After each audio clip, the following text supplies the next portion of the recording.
Bonjour à tous. Une vidéo de test après réparation de cet Onkyo TXNR 828.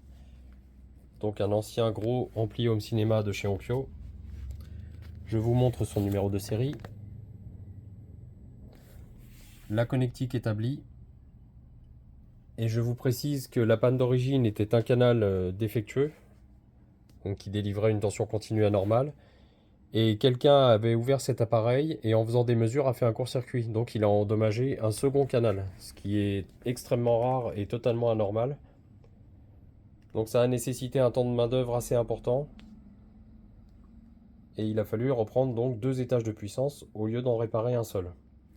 La carte préampli n'existant plus, cette réparation a été faite aux composants, c'est-à-dire que tous les petits composants nécessaires ont été remplacés. Il s'agit bien sûr de composants discrets et de quelques composants CMS, principalement des petits transistors, des résistances, quelques CAPA, quelques chimiques.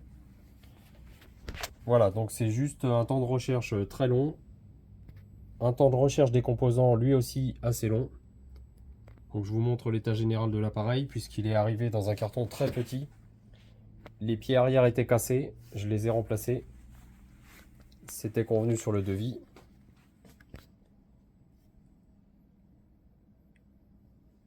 Et je constate une seule anomalie, c'est le frottement du bouton volume. Donc je ne sais pas pourquoi, je ne sais pas si c'est quelque chose qui était présent avant le transport ou pas.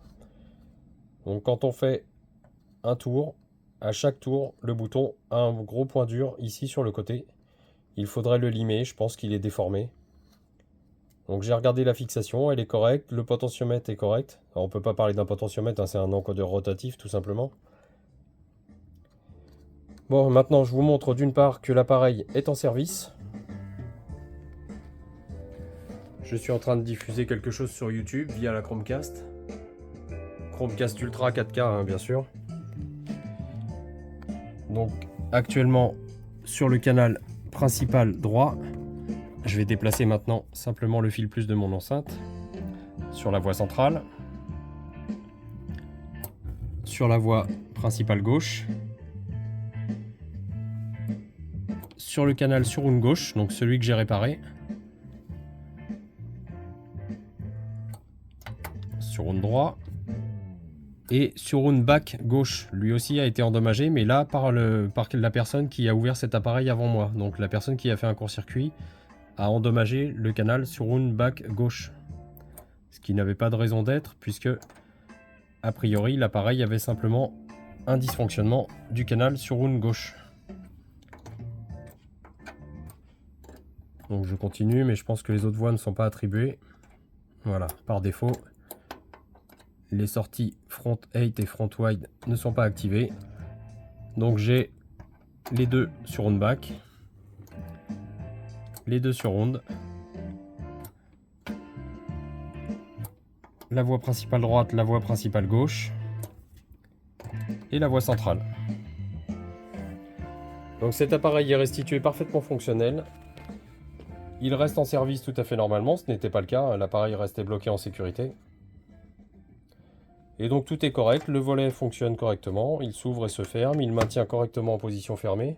J'ai resserré d'ailleurs un petit peu la patte qui permet de verrouiller la position fermée. Et je signale donc qu'il reste simplement cette petite anomalie. Donc le client pourra assez facilement résoudre cela en limant le côté du bouton. Donc je ne sais pas si ça existait avant l'envoi ou pas. Voilà, donc me concernant, l'intervention est terminée. J'ai réparé donc le canal de puissance sur une gauche et le canal sur une back gauche qui lui a été endommagé par la tentative de réparation antérieure à mon intervention. Voilà, cet appareil est globalement en bon état, je n'ai pas de traces de choc, où que ce soit. Les antennes ne sont pas cassées.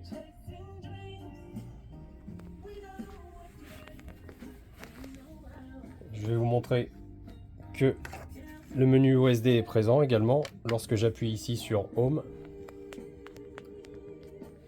Hop. Alors on va le voir. Insta Preview, vous voyez, je suis là. Tac tac, et je peux rentrer bien entendu dans les configurations, ce qui fait disparaître l'image. Et là on a accès à tout le menu de l'appareil. je rappuie sur la touche Home et je récupère la vidéo qui vient de la Chromecast. Une seconde fois, je fais disparaître le menu. Et j'ai la barre d'affichage de volume lorsque j'agis sur le volume. Voilà, donc un chouette appareil. Réparé, fonctionnel, que je vais pouvoir réexpédier la semaine prochaine.